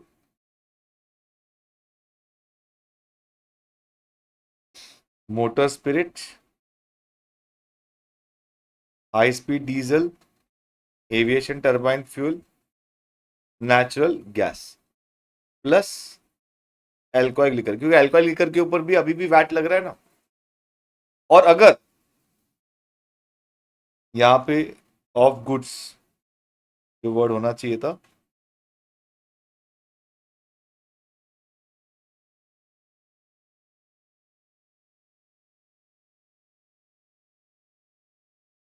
तो ऑब्वियसली इधर भी वो 5 पेट्रोलियम प्रोडक्ट्स है plus alcoholic liquor. Similar change,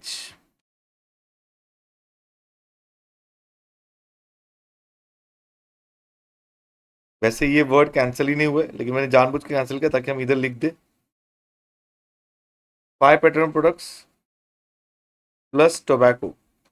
sir tobacco पे अभी भी सेंट्रल एक्साइज ड्यूटी लगता है? यस अभी भी लगता है। तो टोबैको पे जीएसटी लग रहा है? यस जीएसटी भी लग रहा है। तो टोबैको एक ऐसा प्रोडक्ट है जिसपे जीएसटी भी लग रहा है और पुराना टैक्स सिस्टम भी लग रहा है। तो सर उस पर तो टैक्स ऑन टैक्स हो रहा है, हो रहा है, उसमें डबल टैक्सेशन हो रहा है, हो रहा है, लेकिन टोबैको पे हो रहा है, ठीक है, बाकी प्रोडक्ट्स पे नहीं हो रहा है।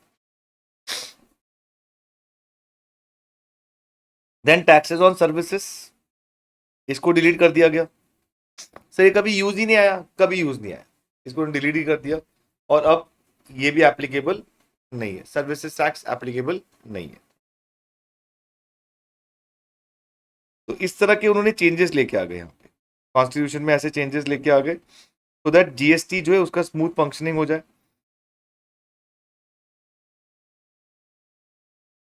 तो हमने यहाँ पे पढ़ लिया जीएसटी जो है वैल्यू एडेड टैक्स है, जीएसटी डेस्टिनेशन बेस्ड टैक्स है। देखो ये जो टेबल है ये बहुत इंपॉर्टेंट है जो हमने बनाया है, इसको वापस एक बार आपको रेफर करना ही चाहिए, और हो सके तो ये टेबल आप खुद से प्रिपेयर करो, ये खुद से प्रिपेयर करो, समझो कि क्या ये अमाउंट और क्या ये फ्लो आपको समझ में आया। ये फ्लो समझना बहुत जरूरी है आपके लिए।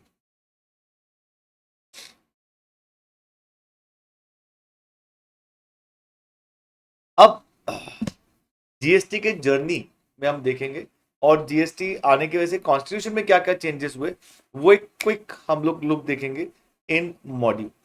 हमारा जो पूरा जो लेक्चर्स होने वाले वो मॉड्यूल बेस्ड ही होने वाले। मॉड्यूल जो है वो बहुत ज़्यादा अच्छे से उन्होंने डिज़ाइन किए गए, आपको कोई और नोट्स कुछ रेफर करने की ज़रूरत ही नहीं है। मॉड्यूल में जो उन्होंने आपको जो फ्लो जो दिया हुआ है वो बहुत अच्छे से दिया हुआ है उन्होंने। मतलब पहले आपको एक्ट दिया हुआ है, बेयर एक्ट जैसे होता है वैसे दिया हुआ है, फिर उसके एनालिसिस दिए हुए, फिर उसके एग्जाम्पल्स दिए हुए, एंड जहाँ पे रिक्वायर्ड है वहाँ पे उन्होंने बहुत सारी जगह पे बहुत ही अच्छे तरीके से कुछ फ्लो चार्ट्स वगैरह बनाए हुए। मॉड्यूल में एंड में उन्होंने रिकैप भी दिया हुआ है तो हर चैप्टर होने के बाद जो रिकैप है वो आपको देखना है, आपको खुद से पढ़ना है। उसमें भी कहीं डाउट होगा, ऑब्वियसली नहीं होना चाहिए, उसमें कहीं डाउट होगा आप मुझे पूछ सकते हो, लेकिन वो रिकैप जो है वो सेल्फ स्टडी करना बहुत जरूरी है, वो आपको पढ़ना है। तो हम जो हमारा पूरा जो स्टडी है that will, we will keep our self at module only. तो अभी मॉड्यूल देख लेते हैं। जैसे मैंने आपको बोला था कि ये 101st अमेंडमेंट एक्ट 2016 है ये। तो collect taxes from the citizen as honey bees collect nectar from flowers gently and without inflicting pen.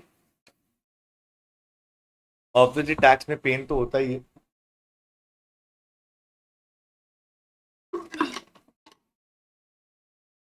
Tax भरने में भी और पढ़ने में भी ना, बराबर।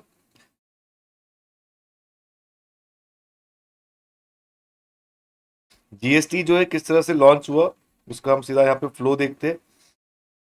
2000 में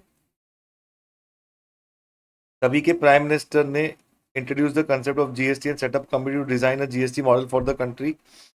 2006 में हमने बोल दिया था कि 1 अप्रैल 2010 में हम जीएसटी लेके आ जाएंगे। 2014 में जो कॉन्स्टिट्यूशन में जो रिक्वायर्ड अमेंडमेंट था, जो अभी आज देखने वाले हम लोग क्या क्या अमेंडमेंट किए, तो वो इंट्रोड्यूस किया लोकसभा में, जो अगस्त 2016 में वो पास हो गया। तो 122nd अमेंडमेंट बिल था, 101st अमेंडमेंट एक्ट था। आप सोच रहे हैं सर 122 101 ये नंबर्स अलग अलग क्यों है?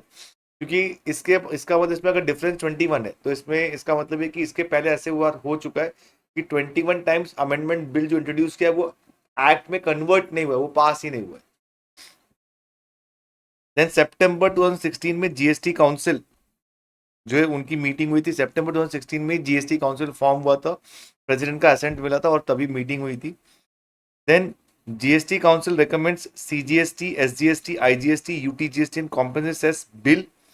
अप्रैल में CGST, IGST, UTGST and compensation cess act was pass. यहाँ पे मार्च, यहाँ पे दोनों टेबल में अगर आप देखोगे तो क्या मिसिंग है? एसजीएसटी मिसिंग है।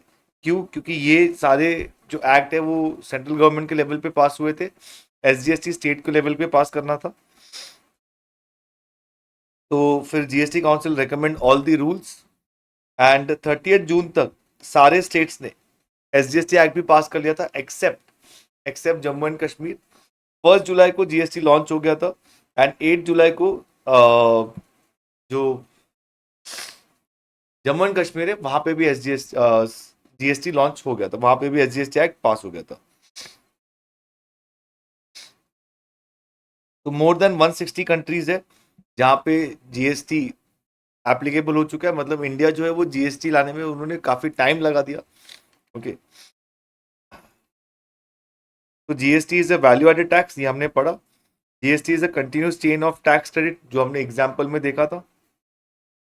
Burden is borne by final consumer, वो तो हर इनडायरेक्ट टैक्स में होता है, जिसका हमने एग्जाम्पल ऑलरेडी डिस्कस किया हुआ है।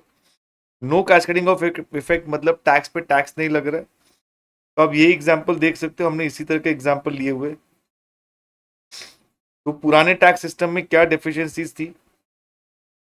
Certain transactions were subject to double taxation लगते थे। जैसे फॉर एग्जांपल क्या हो रहा था, जो सॉफ्टवेयर था उस पे सर्विस टैक्स लग रहा था, सॉफ्टवेयर पे सर्विस टैक्स लग रहा था। और केरला गवर्नमेंट ने सॉफ्टवेयर को गुड्स के डेफिनेशन में लिखा हुआ था, तो इसके लिए उसके ऊपर वैट भी लग रहा था। तो एक ही ट्रांजैक्शन के ऊपर central government service tax impose कर रहा था और स्टेट गवर्नमेंट वैट भी इंपोज कर रहा था, तो डबल टैक्सेशन हो रहा था। फिर value added sorry chain of value addition जो था, उस पर प्रॉब्लम हो रही थी कि हर जगह पे आप टैक्स क्रेडिट नहीं ले पा रहे थे। जैसे हमने पढ़ा था कि टैक्स क्रेडिट नहीं हो पा रहा था। जैसे हमारे इस एग्जाम्पल में जब सेंट्रल एक्साइज ड्यूटी हुआ था, इसका क्रेडिट हमको आगे नहीं मिला ना, तो हर लेवल पे आपको क्रेडिट नहीं मिल रहा था, हर लेवल पे आपको क्रेडिट नहीं मिल रहा था।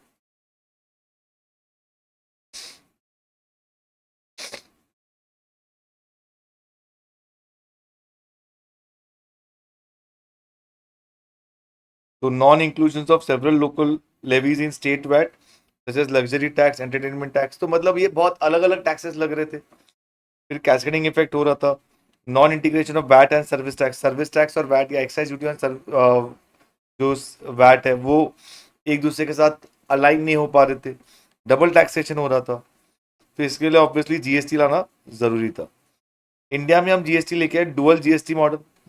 डुअल जीएसटी मॉडल जहाँ पे स्टेट एंड पार्लियामेंट दोनों का पावर होगा। हमने देखा आर्टिकल 246 में हमने सेंट्रल और स्टेट दोनों को पावर दिया हुआ है, जिसमें सीजीएसटी है, एसजीएसटी है, यूटीजीएसटी और आईजीएसटी है।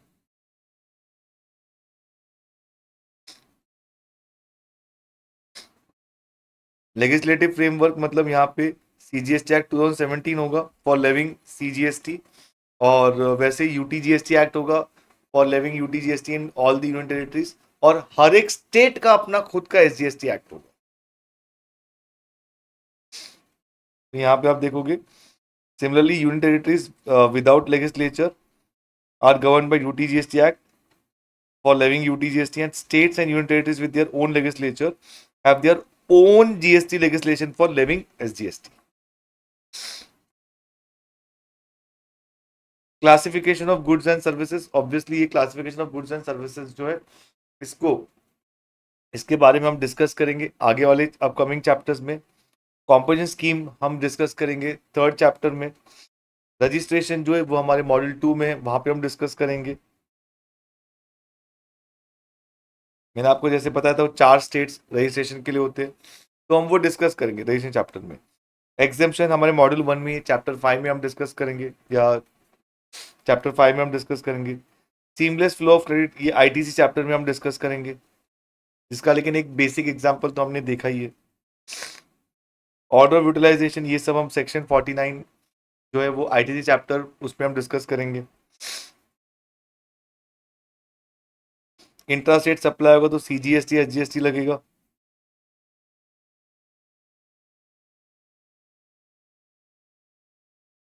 और इंटर स्टेट सप्लाई होगा तो आईजीएसटी लगेगा।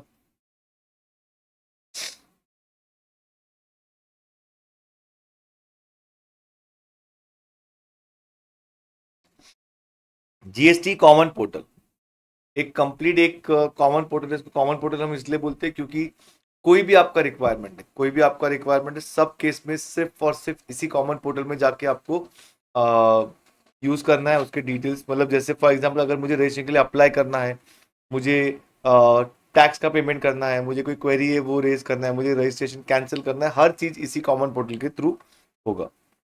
GST is a destination based tax, तो ऑब्वियसली ये भी हमने एग्जांपल को समझा कि कैसे डेस्टिनेशन बेस्ड टैक्स है वो।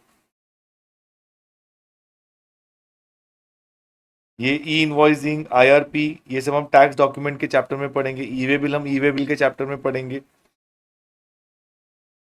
देन जीएसपी एंड एएसपी जो है मतलब जीएसटी सुविधा प्रोवाइडर्स जो है वो एक कुछ एप्लीकेशंस वगैरह होते हैं जो पर्सन जो अपना अकाउंटिंग सॉफ्टवेयर यूज कर रहा है और जो जीएसटी का जो पोर्टल है उसके बीच में लिंक कनेक्ट करने के लिए। कॉम्पेंसेशन सेस, कॉम्पेंसेस मैंने आपको बताया है, बस उतना ही हमारे लिए रिक्वायर्ड है। ये हमारे सिलेबस का पार्ट नहीं होता है। उन्होंने 5 ईयर्स के लिए बोला था, लेकिन ये 31 मार्च 26 तक उन्होंने उसको एक्सटेंड कर दिया है। तो अल्कोहल लिकर के ऊपर जीएसटी नहीं लगता है। पेट्रोलियम प्रोडक्ट्स के ऊपर भी अभी जीएसटी नहीं लगता है। टोबैको का ऐसा प्रोडक्ट है जिसके ऊपर जीएसटी भी लग रहा है और सेंट्रल एक्साइज ड्यूटी भी लग रही है। Similarly opium, Indian hemp, other narcotic drugs, उसके ऊपर भी जीएसटी और as well as state excise duty दोनों लग रहे हैं। टैक्सेस सब्स्यूम्ड बाय जीएसटी, ये कुछ टैक्सेस है जो जीएसटी में सब्स्यूम्ड हो चुके हैं मतलब अब जीएसटी में मर्ज हो चुके हैं। जीएसटी आने की वजह से इसको हमने एबॉलिश कर दिया, हम ऐसे भी बोल सकते हैं।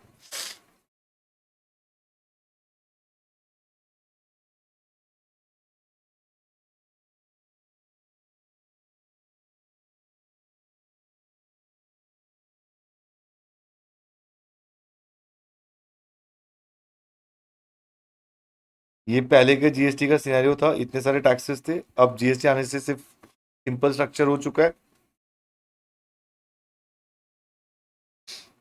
विच of the following statement is incorrect? Alcoholic liquor for human consumption is outside the realm of GST, which is incorrect बोला है, तो ये करेक्ट है। Manufacture production of alcohol liquor subject to state excise duty, ये भी हमने पढ़ा था। Interstate intrastate sale of alcohol liquor is subject to CST VAT respectively, ये भी सब करेक्ट ही है। तो फिर फोर्थ ही होगा। Alcoholic liquor for human consumption subject to GST, तो यही इनकरेक्ट स्टेटमेंट है, तो ये हमारा करेक्ट ऑप्शन हो चुका है। सो दिस इज इनकरेक्ट, उन्होंने इनकरेक्ट कॉन्सेप्ट पूछा है, तो हमारा ऑप्शन डी जो है वो इनकरेक्ट है।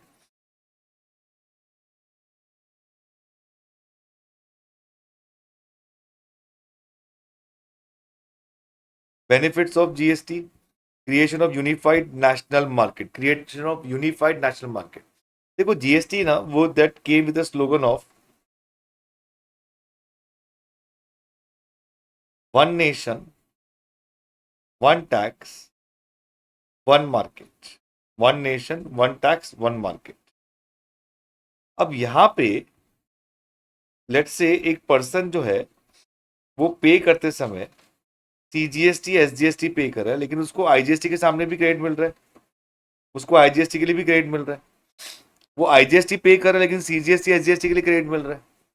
तो एज एन एंड यूजर आपके लिए हो गया कि टैक्स मतलब जीएसटी, मतलब जीएसटी है। जीएसटी मतलब क्या है? जीएसटी है। उसमें आपको डिफरेंस करने की जरूरत नहीं। आप 100 रुपए का गुड्स खरीदो, उसके ऊपर अगर 28% का टैक्स है, अगर आप सीजीएसटी एसजीएसटी इंटरस्टेट होगा तो इस तरह से टैक्स लग के 124 पे करोगे। अगर इंटरस्टेट ट्रांजैक्शन है तो ऐसे टैक्स लग के लेकिन 124 ही पे करोगे। तो आपको फर्क नहीं पड़ रहा, आपके लिए सिंगल टैक्स ही हो गया। सीजीएसटी एसजीएसटी आईजीएसटी उससे फर्क नहीं पड़ रहा, आपको टैक्स उतना ही लगने वाला है। इसलिए this is one nation one tax. अब वन मार्केट क्यों? देखो जीएसटी के पहले क्या हो रहा था, अगर मैं सब ट्रांजैक्शन स्टेट टू स्टेट करूं, सेम लेवल ऑफ प्रॉफिट और सेम लेवल ऑफ टैक्स पे, तो 174.24 मेरा एंड प्राइस आ रहा था। लेकिन अगर जैसी स्टेट चेंज किया तो 181 आ रहा है। तो अगर ये रिटेलर के पास ओके ऑप्शन है कि वो यहां से परचेस करे या दूसरे स्टेट से परचेस करे, तो उसको अपने स्टेट से ही परचेस करना पड़ेगा। समझो अगर वो अपने स्टेट से परचेस कर रहा है लेकिन वो बहुत दूर है, कभी कभी ऐसे हो सकता है ना, ये दो स्टेट्स है, यहाँ पे वो रिटेलर है, एक पर्सन यहाँ पे इस एंड पे और एक पर्सन इस एंड पे, तो लॉजिस्टिकली उसके लिए ये इजी है, ये वाला परचेस करना इजी है उसके लिए, ये डिस्टेंस ज्यादा है। लेकिन उसको मालूम है जैसे ये परचेस किया तो ये 174 का 181 हो जाएगा, प्राइस में चेंज हो जाएगा। तो प्रॉब्लम था। लेकिन अगर आप जीएसटी में देखोगे तो जब सेम स्टेट में है तो भी फाइनल प्राइस 172.8 है, स्टेट चेंज हुआ तो भी फाइनल प्राइस 172.8 ही है। One nation one tax one market. So now the entire India is just one market. State boundaries are no longer boundaries for the purpose of business. Boost to make in India, obviously make in India का initiative के लिए भी GST जो है वो बहुत बड़ा contribution था उसका। Boost to investment and employment, obviously यहाँ पे मेक इन इंडिया इनिशिएटिव बहुत सारे बिजनेसेस आएंगे, क्योंकि देखो अगर आप ईज ऑफ बिजनेस दोगे तो बिजनेस तो बढ़ेगा, बिजनेस बढ़ेगा तो इन्वेस्टमेंट्स आएंगे, एम्प्लॉयमेंट आएगा, वही ease of doing business. Certainty in tax administration, tax administration जो है उसमें बहुत ज्यादा क्लैरिटी हो गई। इजी टैक्स कंप्लायंसेस है इसमें क्योंकि सब कुछ ऑटोमेटेड होता है। तो कुछ बेनिफिट्स हैं इंडस्ट्री को या फिर ट्रेडर्स को, एंटरप्रेन्योर्स को, जैसे कॉम्पोजिट स्कीम वगैरह का वैसा हम बेनिफिट देते हैं स्मॉल ट्रेडर्स को।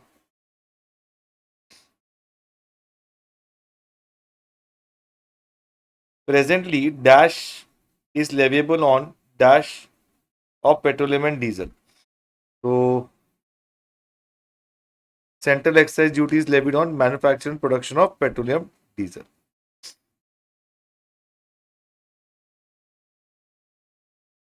चूज द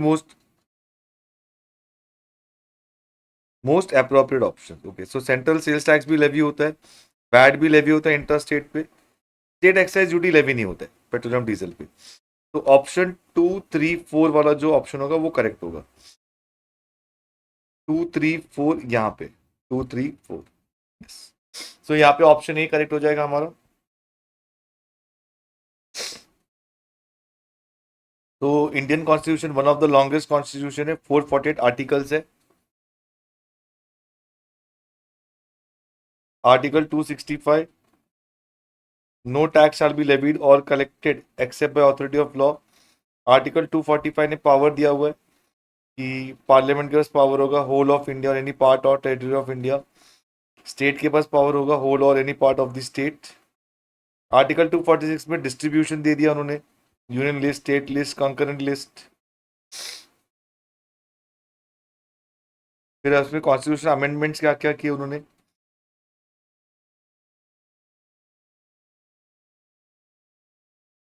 आर्टिकल 279 ए का अमेंडमेंट किया उन्होंने, मतलब उसको इंट्रोड्यूस किया। Dash is leviable on dash of tobacco. GST is leviable on supply of tobacco. Central excise duty is leviable on manufacture of tobacco. Central sales tax नहीं होता है, value added tax नहीं होता है, स्टेट एक्साइज ड्यूटी। तो 1 और 2 इसका answer होगा। तो 1 और 2 जो है वो यहाँ पे 1 और 2। तो ये क्वेश्चन आप भी ट्राई करो पहले, फिर आप यहाँ पे देख सकते हो। Dash is leviable on dash of opium and Indian hemp. GST levy होता है, सेंट्रल एक्साइज ड्यूटी नहीं होता है, सेंट्रल सेल्स टैक्स नहीं होता है क्योंकि उसमें स्टेट एक्साइज ड्यूटी होता है। वैल्यू एडेड टैक्स भी नहीं होता है, स्टेट एक्साइज ड्यूटी होता है। तो 1 और 5, 1 और 5 वाला ऑप्शन होगा। तो 1 और 5 ये वाला ऑप्शन है हमारा। आर्टिकल 246A हमने डिस्कस किया था। Not withstanding anything contain article 246 and 254, Parliament and subject to clause 2, legislature of every state have power to make laws with respect to goods and service tax imposed by union or by such state, and Parliament shall have exclusive powers. Just give me a minute.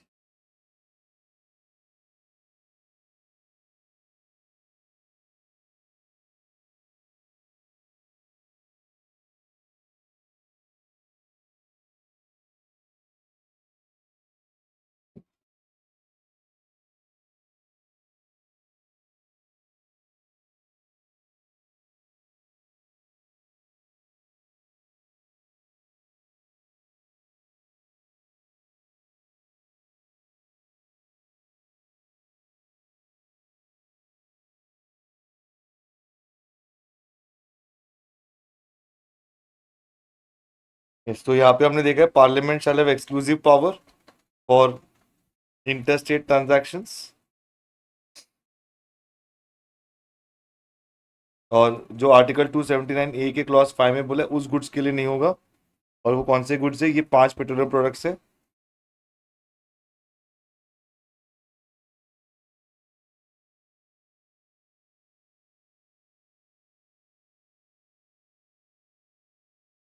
अब article 248 में क्या था? उसमें उन्होंने बोला था कि रेस्टोरेटरी power है कि पार्लियामेंट कोई भी लॉ बना सकता है जो कॉन्करेंट लिस्ट या स्टेट लिस्ट में नहीं लिखा हो। लेकिन now these powers are subject to article 246 A. 246A में जो लिखा है उसके लिए पार्लियामेंट पावर नहीं बना सकता। देन फिर सिमिलरली कुछ आर्टिकल 249 वगैरह में भी कुछ उन्होंने चेंजेस किए। Article 249 grants the parliament the power to make laws with respect to matter the state list in national interest in a case where Council of States are declared by resolutions supported by not less than 2/3 of the members present and voting on any matter enumerated in the state list. तो इन दोनों को amend किया article 249 250 को, जिसमें again उनको ये बोला है कि this will be parliament sorry have been amended to grant power to parliament to make laws with respect to goods and services tax provided under article 246A along with the matters in the state list in the national interest in case of emergency। तो मतलब यहाँ पे जो power parliament को दी गई थी वो article 246A में भी एक्सटेंड कर ली। तो duties levied by the central but collected and approved by the states. तो जो भी ड्यूटीज वगैरह जो है वो सेंट्रल गवर्नमेंट जो लेवी करते थे, वहां पे जो स्टेट जो कलेक्ट करते थे उसके जो पावर्स थी वो आर्टिकल 268 में थी। तो अभी यहाँ पे कुछ ऐसे प्रोडक्ट्स थे जैसे कि जो मेडिसिनल या टॉयलेट प्रिपरेशंस के लिए जो प्रोडक्ट्स थे उस पर जो एक्साइज ड्यूटी वगैरह कलेक्ट करते थे, तो वहां पे वो पावर थी तो उसको उन्होंने वो डिलीट कर दिया। एंड आर्टिकल 268A में उन्होंने ये बोल दिया कि union to levy service tax omitted, मतलब जो यूनियन जो है वो सर्विस टैक्स लेवी नहीं कर सकता, और वो जो 92C वाला जो एंट्री उसको डिलीट भी कर दिया उन्होंने। आर्टिकल 269 है, आर्टिकल 269 में उन्होंने क्या बोला है, जो भी एस आईजीएसटी कलेक्ट होगा उसको सीजीएसटी और एसजीएसटी में अपोर्शन करना पड़ेगा। सीजीएसटी एसजीएसटी में क्या करना पड़ेगा, अपोर्शन करना पड़ेगा। जो भी एज आईजीएसटी कलेक्ट होगा वो सीजीएसटी एसजीएसटी में अपोर्शन आधा आधा होगा ही। कौन से स्टेट के पास जाएगा, जहां पे वो कंजम्पशन हुआ है उस स्टेट के पास जाएगा ही।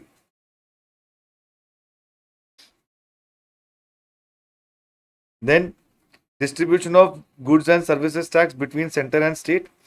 तो article 270 is amended to provide for distribution of goods and service tax between the center and states by order of the president after considering recommendation of the finance commission. This applies for those tax amounts a portion are payable to central government for taxes levied by it under article 246A. That means जो central government CGST collect कर रहा है उसको भी state और central government को आधा आधा देना है। इसका मतलब क्या है, इसका मतलब क्या होता है,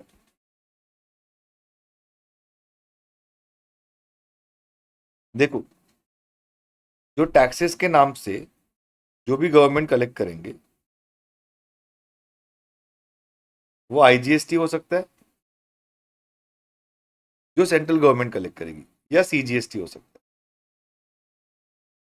ओके, सेंट्रल गवर्नमेंट के कौन से पैसे आएंगे, आईजीएसटी और सीजीएसटी। अब आईजीएसटी में उनको अपोर्शन करना पड़ेगा between state and central government. CGST भी सेंट्रल गवर्नमेंट के पास जाएगा, ये स्टेट के पास चला गया आधा आईजीएसटी का पैसा। और जो सीजीएसटी का पैसा है उसमें भी उनको डिस्ट्रीब्यूशन करना पड़ेगा between state and central government, between state and central government. तो सी सिंपल होता है, जो भी सेंट्रल गवर्नमेंट का कलेक्शन होता है ना एज टैक्सेस, वो हमेशा अपोर्शन होगा, वो हमेशा क्या होगा, अपोर्शन होगा बिटवीन स्टेट एंड सेंटर। जो स्टेट का पैसा है वो तो स्टेट का ही है, जो सेंट्रल का पैसा है वो स्टेट का सेंट्रल गवर्नमेंट का दोनों का है। Her money is her money, his money is our money. Okay, को समझा, जिनको समझा, जिनको नहीं समझा जाने दो। जिनको नहीं समझा उनको ये समझना है खाली कि जो सेंट्रल गवर्नमेंट का पैसा है वो स्टेट सेंट्रल गवर्नमेंट दोनों के लिए होता है, स्टेट गवर्नमेंट का स्टेट गवर्नमेंट के लिए होता है। फिर से इसको समझो, अगर लास्ट ट्रांजैक्शन आईजीएसटी है, इसको हमको अपोर्शन करना पड़ता है as between state and central, मतलब ये एसजीएसटी में जाता है और ये सीजीएसटी में जाता है। इसको हम ऐसे करते हैं, इसको हम डिवाइड करते हैं as SGST and CGST. SGST का पैसा पूरा स्टेट के पास जाता है, सीजीएसटी का पैसा आधा स्टेट के पास जाएगा, आधा सेंट्रल गवर्नमेंट के पास। सर हम जो पैसा भर रहे वो किसको भर रहे, हम जो सीजीएसटी का पैसा भर रहे वो सेंट्रल गवर्नमेंट को ही भरते, लेकिन सेंट्रल गवर्नमेंट फिर आधा पैसा स्टेट को देता है। तो जो भी आईजीएसटी का होगा ये आर्टिकल 269 ये बोलता है डिस्ट्रीब्यूट करो, और जो भी सेंट्रल गवर्नमेंट को टैक्सेस मिलता है वो आर्टिकल 269 बोलता है उसको डिस्ट्रीब्यूट।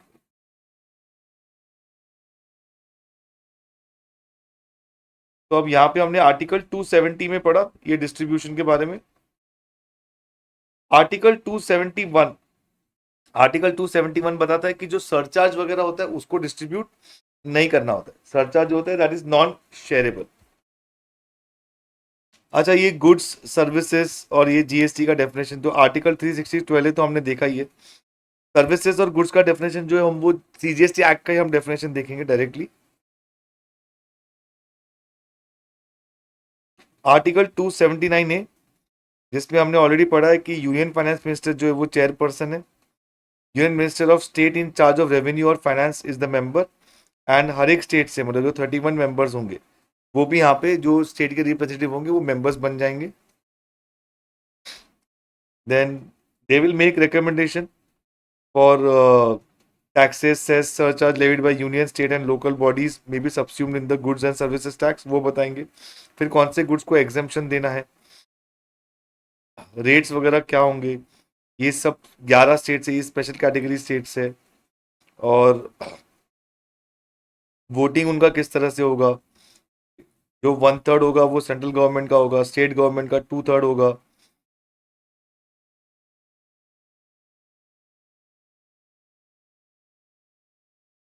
एंड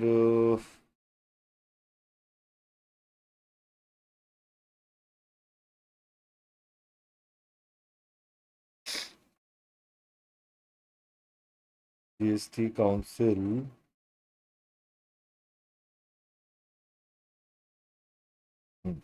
एंड ये प्रोडक्ट्स पे जब जीएसटी काउंसिल रेकमेंड करेगा तब उस डेट से जीएसटी एप्लीकेबल होगा। तो ये सब हम ऑलरेडी डिस्कस कर चुके।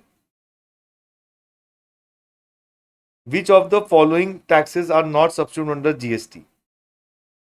सर्विस टैक्स तो हो चुका है, कस्टम ड्यूटी नहीं हुआ है, लग्जरी टैक्स को हम सब्स्यूम कर चुके हैं, tax on lottery betting gambling, तो इसका आंसर है एंटरटेनमेंट टैक्स नहीं, इसका आंसर है बस ऑप्शन 2, ऑप्शन ए मतलब 2। तो विद दिस हमारा ये चैप्टर 1 खत्म होता है। मैं हर चैप्टर का आपको क्वेश्चंस करवाऊंगा, लेकिन ये जो चैप्टर है आई वुड सजेस्ट कि ये कंप्लीट थियोरेटिकल पार्ट है, तो इसको आप एक बार देखो, रेफर करो। फिर भी इसमें कोई क्वेश्चन में डाउट होगा तो आप मुझे कमेंट करो, पूछो, मैं उस क्वेश्चन को आपके साथ डिस्कस करूंगा। तो हमारा फर्स्ट चैप्टर यहाँ पे कंप्लीट होता है। नेक्स्ट लेक्चर हम लोग सेकंड चैप्टर के साथ स्टार्ट करेंगे। Till then bye, thank you.